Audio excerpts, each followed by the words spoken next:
மாணவர்கள் எவரும் போதைக்கு அடிமையாகாதீர்கள். அடிமையானவர்கள் மீண்டதாக சரித்திரமில்லை. எனவே உங்களையும் சமூகத்தையும் பாதுகாத்துக் கொள்ளுங்கள். உங்கள் நலன் கருதி கல்வி டிவி. கல்வி தொலைக்காட்சியின் தமிழ் பாடத்திட்டத்துடன் இணைந்திருக்கின்ற மாணவர்களுக்கு வணக்கம். கடந்த வகுப்பில் காப்போதா உயர்தரத்தில் சங்ககாலம் பற்றிய தெளிவு மற்றும் சங்கமருவிய காலத்தின் தொடக்கம், சங்கமருவிய காலத்தில் தோற்றம் பெற்ற இலக்கியங்கள் பற்றிய விளக்கத்தினை அவதானித்திருந்தோம். இப்போது அந்த சங்கமருவிய காலத்தில் தோற்றம் பெற்ற இலக்கியங்கள் சார்ந்து அந்த காலத்திற்கு வழங்கப்பட்ட பெயர்கள், அது எதற்கான காரணம் என்பது தொடர்பாகவும் விளக்கமாக ஆராய்வோம். சங்கமருவிய காலமானது சங்க காலத்தில் எவ்வாறாக இயற்கை நிறை காலம் மற்றும் முடியுடை மூவேந்தர் ஆட்சி காலம் நிகழ்ந்ததால் அதனை மூவேந்தர் ஆட்சி காலம் என்று சொல்லுகின்றோமோ, அதுபோலவே இந்த காலமும் இருண்ட காலம் மற்றும் அறநெறி காலம் என்கின்ற பெயர்களால் அழைக்கப்படுகின்றது. ஆகவே இருண்ட காலம்,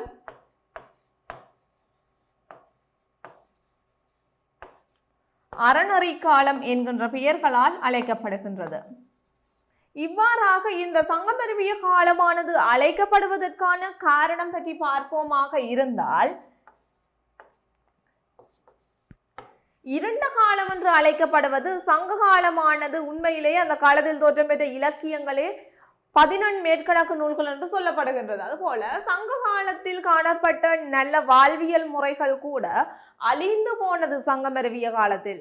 ஆகவே அவர்களுடைய மக்களுடைய வாழ்வியல் முறை மாற்றம் பெற்று அது விரும்பத்தகாத ஒன்றாக மாற்றம் பெறுகின்றது. இதனால இது ஒரு தமிழ் இலக்கிய வரலாற்றிலே இருண்ட காலம் என்று சொல்லப்படுகின்றது. அது மட்டுமன்றி இந்த அறநெறி காலம் என்று சங்கமருவிய காலம் சொல்லப்படுவதற்கான காரணம் என்னவென்று சொல்லி பார்த்தோமாக இருந்தால், இங்கேதான் அறநெறிசார் இலக்கியம், அறம் கூறுகின்ற இலக்கியங்கள் அதிகளவில் தோற்றம் பெற்றது இந்த சங்கமருவிய காலத்தில் தான். ஆகவே இந்த நூல்கள் சங்கமருவிய காலமானது ஏன் இவ்வாறாக அழைக்கப்படுகின்றது என்பதற்கான காரணத்தை இப்போது பார்த்திருக்கின்றோம். இதனை தொடர்ந்து இதில் எதிர்பார்க்கத்தக்க ஒரு வினாவாக அமைவது, சங்கமருவிய காலம் இருண்ட காலம் என்றழைப்பது, சங்கமருவிய காலத்தை இருண்ட காலம் என அழைப்பது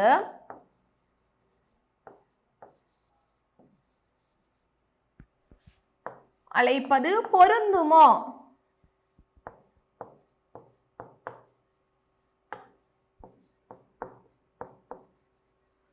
அழைப்பது பொருந்துமா என்பதை ஆராய போகின்றீர்கள்.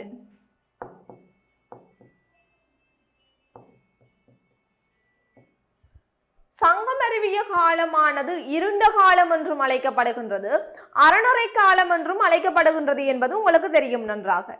இங்கே சங்கமருவிய காலத்தினை இருண்ட காலம் என்று அழைப்பது உண்மையில் பொருத்தமானதா என்பது தொடர்பாக ஆராய போகின்றோம். எவ்வாறு என்று சொன்னால், இதற்கான காரணம் என்ன? இருண்ட காலம் என அழைக்கப்படுவதற்கான காரணம் சங்கமருவிய காலம். இந்த காலத்திலே ஏற்கனவே எமது மொழி பேசுகின்ற அந்த தமிழ்நாட்டு மக்களுடைய மொழியினை பேசுகின்ற சொந்த மொழியினை பேசக்கூடிய மன்னர்களுடைய ஆட்சி சங்க காலத்தில் நிகழ்ந்து கொண்டிருந்தது. ஆனால் சங்கமருவிய காலத்திலேயே புதிய ஆட்சியாளர்கள் வருகை தருகின்றார்கள். களப்பிரர்களின் ஆட்சியானது தொடங்குகின்றது. அவர்கள் உண்மையில் தங்களுடைய மண்ணையும் தங்களுடைய மக்களையும் நேசிப்பவர்களாகத்தான் காணப்படுவார்கள். ஆகவே அந்நியன் ஒருவனுடைய ஆட்சியின் கீழ் வாழுகின்ற மக்களினுடைய வாழ்க்கையும் அங்கே வெறுப்பிற்குள்ளாகின்றது. அது மட்டுமன்றி கொலை, களவு போன்ற ஒழுக்கங்களும் பரத்தமைசார் ஒழுக்கங்களும் பேணப்படுகின்றது. இங்கே மக்களுடைய வாழ்க்கை ஆட்சியாளர்களால் மட்டுமன்றி வாழ்வியல் முறையும் மாற்றம் பெறுகின்றது. ஆகவே சங்கமருவிய காலமானது இருண்ட காலம் என்று சொல்லுவது பொருத்தமாக இருக்கின்றது இவ்வாறாக பார்க்கின்ற போது. ஆனால் சங்கமருவிய காலத்தினை இருண்ட காலம் என்று சொல்லுவதற்கு எவ்வளவு நியாயப்பாட்டினை முன்வைத்தாலும் கூட அதைவிட அதிகமான நியாயப்பாட்டினை முன்வைக்கலாம். எதற்காக? சங்கமருவிய காலமானது இருண்ட காலம் இல்லை என்பதற்கு. ஏனென்றால் சங்கமருவிய காலத்தில்தான் அதிகளவிலான இலக்கியங்கள் தோற்றம் பெறுகிறது. சங்க காலத்தை விட அதிகளவிலான இலக்கியங்கள். ஏனென்றால் இன்று வரை உலக பொதுமறை என்று சொல்லக்கூடிய திருக்குறள் என்கின்ற அறம்சார் இலக்கியம் இந்த காலத்தில் தோற்றம் பெறுகின்றது. அது மட்டுமன்றி இது ஓர் இருண்ட காலமாக இருந்தால் இந்த காலத்திலே ஒரு மனிதனுடைய வாழ்வானது எவ்வாறு இருக்க வேண்டும், அறம் சார்ந்ததாக இருக்க வேண்டும் என்று சொல்லி இங்கே 11 இலக்கியங்கள் அறம் பேசும் இலக்கியங்கள் தோற்றம் பெற்றிருக்கின்றது. ஆகவே இவ்வாறாக அதிகளவிலான அறம்சார் இலக்கியங்கள் தோற்றம் பெற்றதை சங்க காலத்தில் கூட நாம் காணவில்லை. ஆனால் சங்கமருவிய காலத்தில் அவதானிக்கின்றோம் அதிகளவிலான அறம்சார் இலக்கியங்கள் பேசப்படுகின்றது. அது மட்டுமன்றி இன்று வரை உலக பொதுமறை என்று பேசப்படுகின்ற திருக்குறள் எனும் இலக்கியங்களும் இந்த காலத்தில் தான் தோற்றம் பெற்றிருக்கின்றது. அது மட்டுமன்றி காப்பிய இலக்கியத்துக்கான தோற்றுவாய் என்ற அடிப்படையிலும் இந்த காலம் பேசப்படுகின்றது. எங்கே சிலப்பதிகாரம், மணிமேகலை ஆகிய இலக்கியங்கள் தோன்றியதை தொடர்ந்து தமிழ் இலக்கிய வரலாற்றிலே இது பொற்காலம் என்று சொல்லும் அளவிற்கு இந்த சங்கமருவிய காலம் இலக்கிய அடிப்படையில் இருண்ட காலம் என ஏற்றுக்கொள்ள முடியாது. மக்களினுடைய வாழ்வியல் அடிப்படையில் இதனை இருண்ட காலம் என்று சொன்னாலும் கூட இலக்கியங்களின் அடிப்படையில், இலக்கியங்களின் தோற்றத்தின் அடிப்படையில் சங்கமருவிய காலமானது ஓர் இருண்ட காலம் இல்லை என்று சொல்லப்படுகின்றது. ஆகவே இதற்கான காரணங்களாக பொருந்துமா என்பதனை நாம் இப்போது ஆராய போகின்றோம். சங்கமருவிய காலம் இருண்ட காலம் என அழைக்கப்படுவதற்கான காரணம் களப்பிரர் ஆட்சி.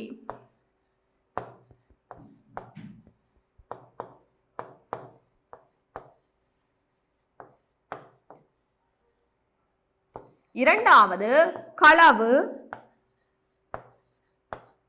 கொலை, பொய் மற்றும் பரத்தமை ஒழுக்கம் ஆகியன பேணப்பட்டது. இவற்றை கொண்டு மட்டும் இந்த காலத்தினை இருண்ட காலம் என்று சொல்ல முடியாது. உண்மையில் ஆராய்கின்றோமாக இருந்தால் எவ்வாறு பொருந்தும் எவ்வாறு பொருந்தாது என்று ஆராய வேண்டும். பொருந்தும் என்பதற்கான கருத்துக்கள் இவை, பொருந்தாது என்பதற்கான கருத்துக்கள் இனி வருகின்ற பகுதி. எவ்வாறு என்று சொன்னால் சங்கமருவிய காலத்தில் தான் அதிகளவிலான இலக்கியங்கள் தோற்றம் பெறுகின்றது.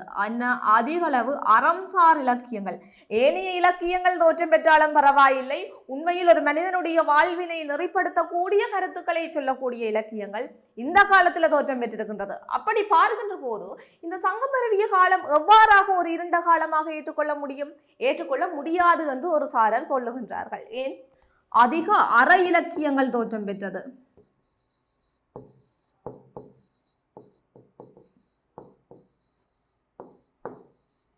அதிகளவு அற இலக்கியங்கள் தோற்றம் பெற்றது மற்றும் உலக பொதுமறை என்று உலகத்திற்கே ஒரு மரத்தினை மறை என்பது அறம், அந்த அறத்தினை சொல்லக்கூடிய தர்மத்தை போதிக்கக்கூடிய இலக்கியமாகிய திருக்குறள் உலகத்தில் தோன்றிய அத்தனை அறநூல்களிலும் முதன்மை மிக்கதாக இங்கு திருக்குறள் பேசப்படுகின்றது. அத்தகைய திருக்குறள் தோன்றியதே இந்த சங்கமருவிய காலத்தில் தான். ஆகவே அது எவ்வாறாக இருண்ட காலம் என ஏற்றுக்கொள்ள முடியும்? ஆகவே அது ஏற்றுக்கொள்ள முடியாது என்பதற்காகத்தான் இந்த உலக பொதுமறை என்கின்ற கருத்தினை வைக்கின்றோம். உலக பொதுமறை எனப்படும் திருக்குறள்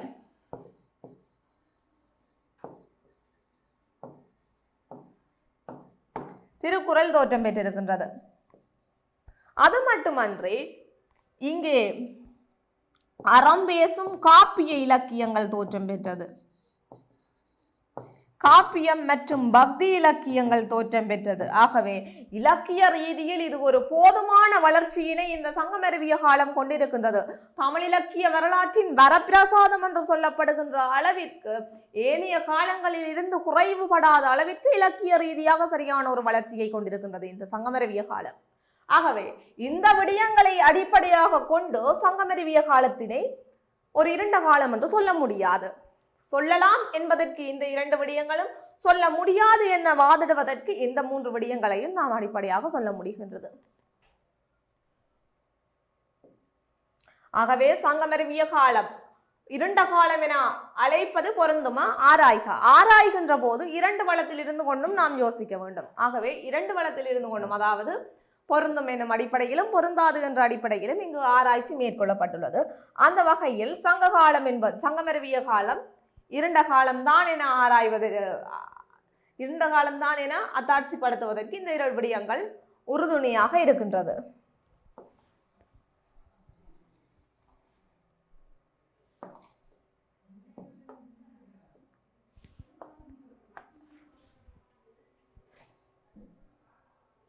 இரண்டாவது விடயமாக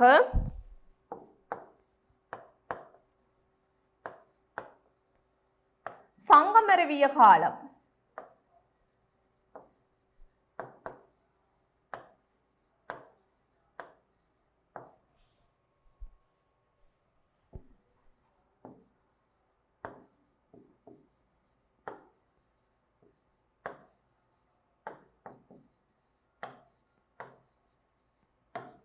அறநெறி காலம் என்பதனை ஆராய்க.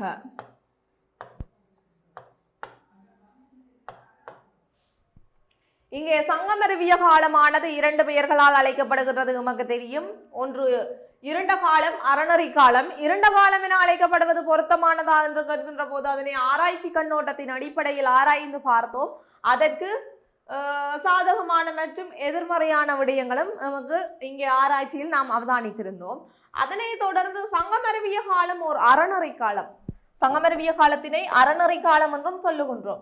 அப்ப அறநெறி காலம் என்பதனை ஆராய்க என்று சொல்லப்படுகின்றது. இதற்கு தாராளமாக நாம் சங்கமருவிய காலம் அறநெறி காலம் தான் என்று சொல்ல முடியும். ஏனென்று சொன்னால் வேறு எந்த காலத்திலும் இதற்கு பின்னர் வருகின்ற காலமாக இருந்தாலும் எந்த காலத்திலும் இல்லாத அளவிற்கு இந்த காலத்தில் அறநெறி நூல்கள், அறம்சார் இலக்கியங்கள் அதிக அளவில் தோற்றம் பெற்றிருக்கின்றது. அவைதான் அங்கே நாம் அவதானித்திருந்த 11 இலக்கியங்களும்.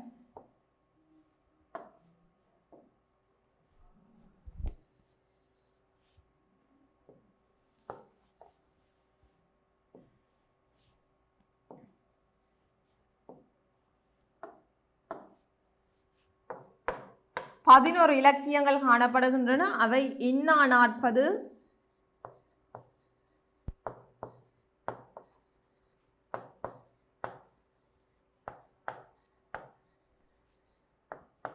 இனியவை 40,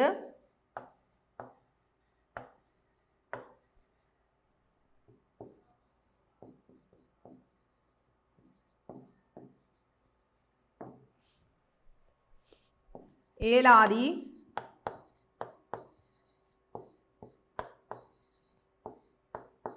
திரிகடுகம்,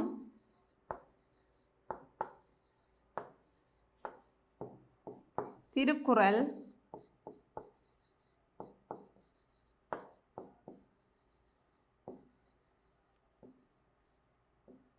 நாலடியார்,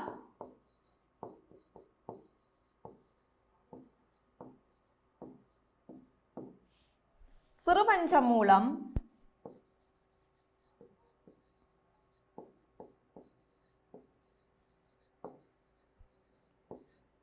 பழமொழி 400,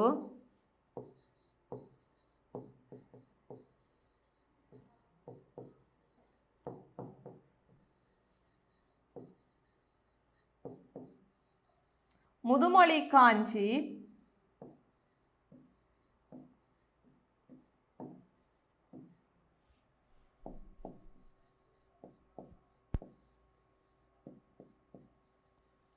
ஆசாரக்கோவை.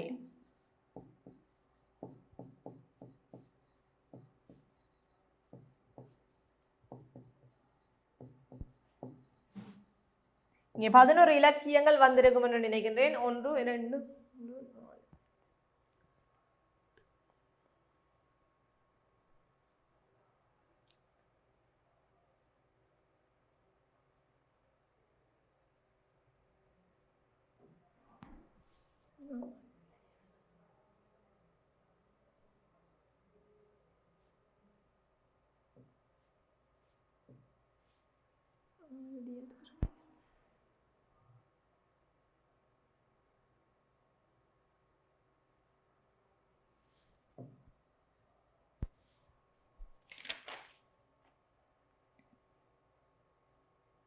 நான்மணிக்கடிகை,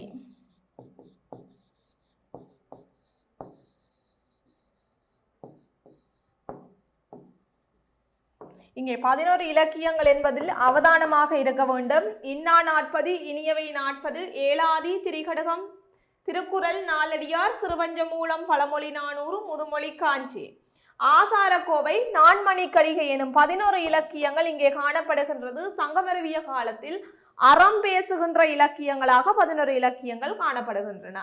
இந்த 11 இலக்கியங்களும் அவசியம் தெளிவான முறையில் நினைவில் நிறுத்திக் கொள்ளுதல் அவசியமாகும். இதனைத் தொடர்ந்து இந்த சங்கமருவிய காலம் அறநெறி காலம் என்பதனை நாம் ஆராய வேண்டும். எவ்வாறாக இந்த இலக்கியங்களை அடிப்படையாக கொண்டு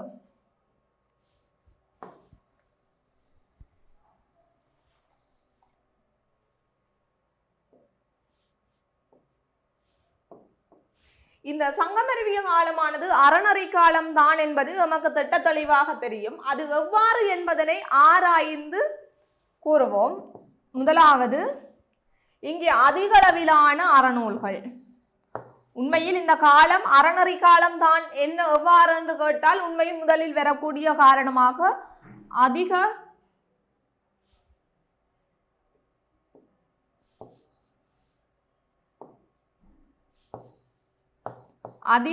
அறம்சார் இலக்கியங்களின் தோற்றம்.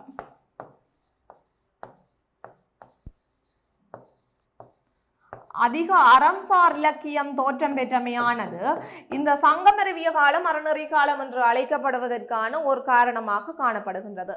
அதனைத் தொடர்ந்து இங்கே அறம்சார் இலக்கியங்கள் என்னென்ன காணப்படுகின்றது என்று சொல்லி 11 இலக்கியங்களும் குறிப்பிட்டிருந்தேன். இதனைத் தொடர்ந்து உலக பொதுமறை, உலகில் தோற்றம் பெற்ற அறநூல்கள் அனைத்திற்கும் முதன்மை வாய்ந்த ஓர் இலக்கியமாக இந்த திருக்குறள் பேசப்படுகின்றது. இந்த திருக்குறளானது இங்கேதான் உள்ளது. அதாவது சங்கமருவிய காலத்தில் தோற்றம் பெற்ற அறநெறிசார் இலக்கியங்களில் ஒன்றாகத்தான் இந்த திருக்குறள் காணப்படுகின்றது. இது ஓர் உலக பொதுமறையாக பேசப்படுகின்றது. இத்தகைய சிறப்பு பெற்ற அற இலக்கியங்களில் முதன்மை மிக்க திருக்குறளே இந்த காலத்தில் தான் தோற்றம் பெற்றது என்றால் இதனை அறநெறி காலம் என அழைப்பதற்கு இதுவே சிறந்த ஒரு ஆணித்தரமான காரணமாக அமைகின்றது. அது மட்டுமன்றி காப்பிய இலக்கியங்களில் கூட அறம்சார் கருத்துக்கள் இங்கு அதிகம் பேசப்படுகின்றது. காப்பியங்களிலும் அதிகளவிலான அறம்சார் கருத்துக்கள் பேசப்படுகின்றது. சிலப்பதிகாரம், மணிமேகலை,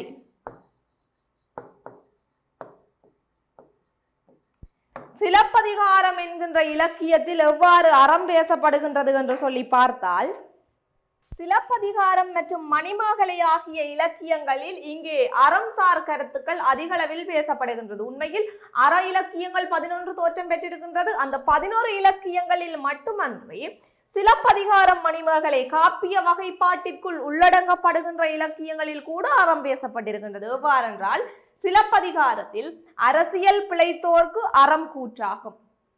மணிமேகலை என்கின்ற இலக்கியம், அதாவது மணிமேகலை என்கின்ற பெண்ணின் வரலாற்றினை பேசுகின்ற ஒரு நூலாக இந்த மணிமேகலை விளங்குகின்றது. இதிலும் அறம் போற்றுமின், அங்கும் அறத்தை தான் இடித்துரைக்கப்படுகின்றது. பௌத்த சமய இலக்கியம். இந்த சிலப்பதிகாரத்திலும் அறத்தினை இடித்துரைக்கப்படுகின்றது. ஒரு மன்னனானவன் அரசியலை பிழைத்தால், அறம்சார் அரசியலை பிழைக்கின்ற போது அவனுக்கு அந்த அறமே கூற்றாக அமையும் என்று சொல்லப்படுகின்றது. ஆகவே சங்கமருவிய காலமானது அறம்சார், அதாவது அறநெறி காலம்தான் என்று சொல்லப்படுவதற்கான திட்ட தெளிவான காரணங்களாக இவை காணப்படுகின்றன. ஏன் 11 இலக்கியங்கள் அறம்சார் இலக்கியங்கள் தோற்றம் பெற்றிருக்கின்றன. அது மட்டுமன்றி திருக்குறள் உலகமே ஏற்றுக்கொண்டுள்ள ஒரு இலக்கியம் இந்த காலத்தில் தான் தோற்றம் பெற்றிருக்கின்றது. அது மட்டுமன்றி காப்பிய வகைப்பாட்டினுள் அந்த காலத்தில் தோற்றம் பெற்ற காப்பியங்களில் கூட அறம் முதன்மைப்படுத்தப்பட்டிருக்கின்றது. ஆகவே அனைத்து விஷயங்களிலும் அங்கே இயற்கை எவ்வாறு முன்னிறுத்தப்படுகின்றதோ அதுபோன்று இங்கு அறம் முன்னிறுத்தப்பட்டிருக்கின்றது. ஆகவே இது ஒரு அறநெறி காலம் என்பதனால் எந்த ஒரு சந்தேகமும் இல்லை என்பது தெளிவாகின்றது. அடுத்து சங்கமருவிய காலத்தில் எதிர்பார்க்கக்கூடிய இன்னொரு வினாவாக அமைவது, அது எந்த ஒரு காலத்தை எடுத்துக்கொண்டாலும் சரி, சங்க காலமாக இருக்கட்டும், சங்கமருவிய காலமாக இருக்கட்டும், அதனை தொடர்ந்து வரக்கூடிய வல்லவர் சோழர் காலங்களாக இருக்கட்டும், அங்கே ஒவ்வொரு காலங்களிலும் இலக்கியங்கள் தோற்றம் பெற்றிருக்கும். அந்த இலக்கியங்களின் பண்புகள் என்னவென்று சொல்லி ஆராய வேண்டும். அதே தன்மைதான் இந்த சங்கமருவிய காலத்திலும் காணப்படுகின்றது. சங்கமருவிய காலத்தில் 18 இலக்கியங்கள் தோற்றம் பெறுகின்றது. இந்த 18 இலக்கியங்கள், அதாவது சங்கமருவிய காலத்தில் தோற்றம் பெற்ற இலக்கியங்களின் பண்பு என்ன என்கின்ற கேள்வி எழுப்பப்படலாம்.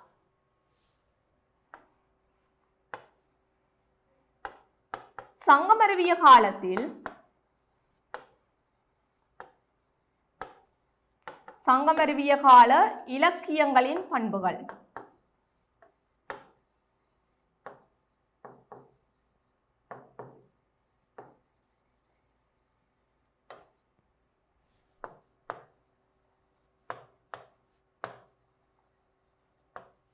ஆகவே சங்கமருவிய காலத்தில் தோற்றம் பெற்ற இலக்கியங்களின் பண்புகள், சங்கமருவிய காலத்தில் என்னென்ன இலக்கியங்கள் தோற்றம் பெற்றது என்பது தெரியும்.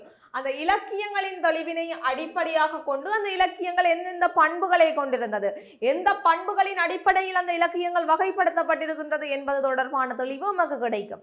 ஆகவே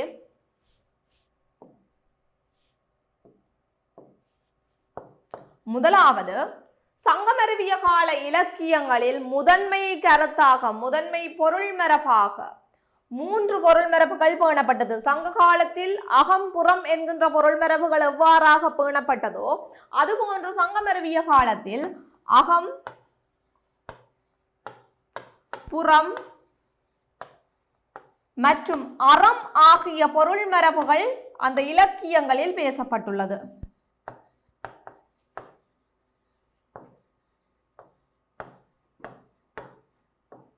அது மட்டுமன்றி இந்த சங்கமருவிய காலத்தில் அவதானிக்கக்கூடிய முதன்மை பொருள் மரபாக அறம் சார்ந்த கருத்துக்கள் பேசப்பட்டுள்ளது. அறம் சார் கருத்து வலியுறுத்தப்படுதல்,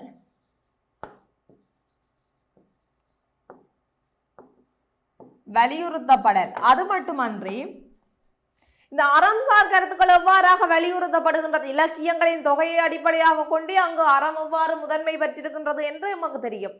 அதனை தொடர்ந்து இங்கு எந்த ஒரு இலக்கியத்தை எடுத்தாலும் அங்கு அறம்சார் கருத்து பேசப்பட்டிருக்கின்றது. ஆகவே அறத்திற்கென வகைப்படுத்தப்பட்டு 11 இலக்கியங்கள் பேசப்பட்டுள்ளது. அந்த 11 இலக்கியங்கள் என்ன என்பது உங்களுக்கு தெரியும். அதனை தொடர்ந்து அகம்சார் இலக்கியம், அகம்சார் கருத்து கூறும் இலக்கியங்கள் தோற்றம் பெற்றது. இந்த அகம்சார் கருத்து கூறுகின்ற இலக்கியங்கள் எத்தனை? 6 இலக்கியங்கள் காணப்படுகின்றது. அந்த 6 இலக்கியங்களும் 5 50 5 70, திணைமொழி 40, திணைமாலை 150 மற்றும் கைநிலை கார் 40 ஆகிய இலக்கியங்கள் இங்கே 6 இலக்கியங்களாக சங்கமருவிய காலத்தில் தோற்றம் பெற்றிருக்கின்றன. அது மட்டுமன்றி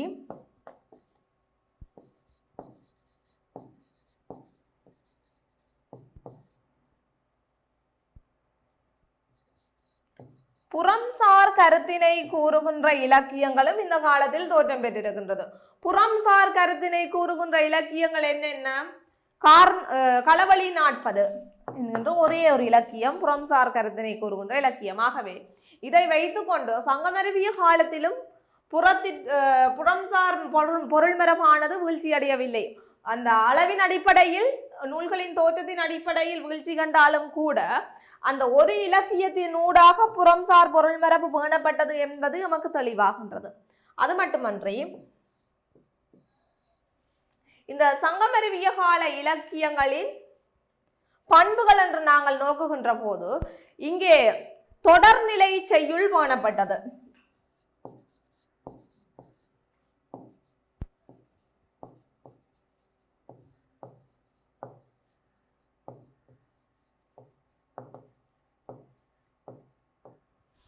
தொடர்நிலை செய்யுள் என்று சொல்லப்படுவது ஒருவர் தான் கூற வந்த விடயத்தை சங்க காலத்திலே தனிநிலை செய்யுளிலேயே கூறி முடித்து விடுவார். தான் கூற வந்த கருத்தினை ஒரு அடிகளின் எண்ணிக்கையற்று, இளமை பாரார் என்கின்ற அடிகளின் எண்ணிக்கைக்கும் சங்க காலத்தின் புரிதொரு நகுதக்கிணரை என்கின்ற ஒரு பாடலை எடுத்துக்கொண்டால் அதன் அடிகளின் எண்ணிக்கைக்கும் வேறுபாடு இருக்கும். ஆனால் இந்த சங்கமருவிய காலத்தில் தோற்றம் பெற்ற தொடர்நிலை செய்யுள்கள் எவ்வாறாக இருந்தது என்றால், புலவர் தான் கூற வருகின்ற கருத்திற்கு முன்னர் தனது நூலில் எவ்வாறாக செய்யுள்கள் அமைய வேண்டும் என்பதனை தான் முடிவு செய்து விடுவார்.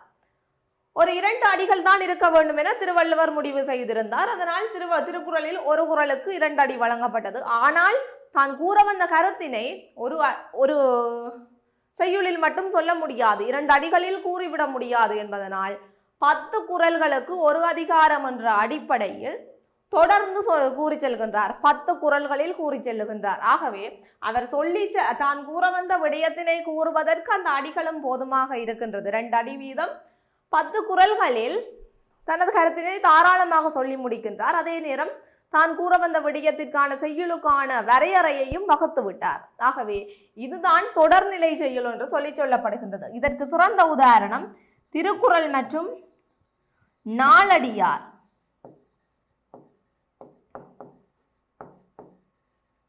திருக்குறள் மற்றும் நாலடியார் என்கின்ற இலக்கியத்திலே பேரிலேயே தெரிகின்றது 4 அடிகளை கொண்ட குறுகிய செய்யுளை கொண்டது.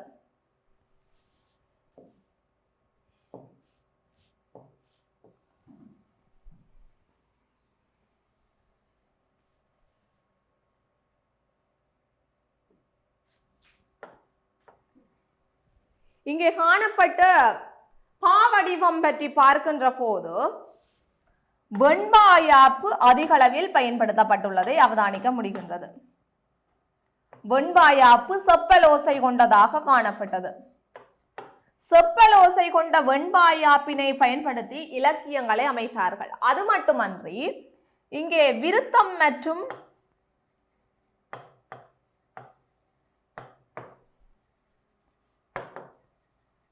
கட்டளை கலைத்துறை ஆகியன காரைக்கால் அம்மையாரால் இங்கே அதிகம் பயன்படுத்தப்பட்டுள்ளது.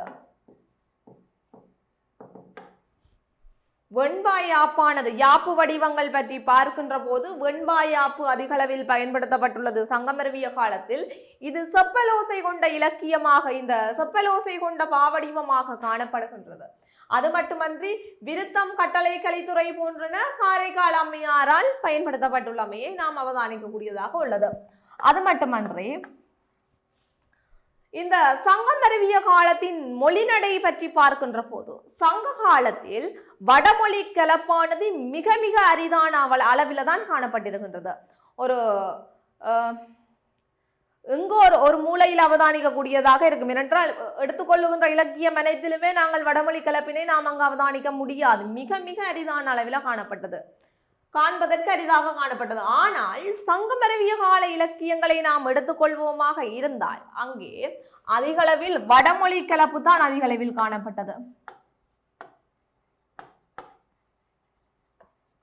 வடமொழி கலப்பு. எதனால் வடமொழி கலப்பு என்று சொன்னால் பௌத்தம், சமணமாகிய சமயங்கள் வருகை தருகின்றது. அது மட்டுமன்றி களப்பிரரின் ஆட்சி மற்றும் மதம், சமணம் மற்றும் பௌத்தம் மற்றும் களப்பிரரின் ஆட்சி காலத்தினை தொடர்ந்து அங்கே வடமொழி கலப்பானது செல்வாக்கு செலுத்துகின்றது. குறைவளவாக இல்லை, மிகுந்த அளவிற்கு வடமொழி கலப்பு செல்வாக்கு செலுத்துகின்றது. அந்த வகையில் சங்கமருவிய காலத்தில் தோற்றம் பெற்ற இலக்கியங்களின் பண்புகள் இவ்வாறாக அமைந்திருப்பதனை அவதானிக்க முடிகின்றது. இதனை தொடர்ந்து அடுத்த வகுப்பில் சங்கமருவிய கால இலக்கியங்களில் காணப்படுகின்ற ஏனைய அகம்சார் பண்பு, புறம்சார் பண்பு, மேலும் அதில் காண கிடைக்கின்ற வினாக்கள் பற்றியும் நாம் அவதானிப்போம். நன்றி. கல்வி டிவியில் புத்தம்புது நிகழ்ச்சிகளை உடனுக்குடன் பார்த்து மகிழ எமது Facebook மற்றும் YouTube பக்கத்தை லைக் செய்யுங்கள்.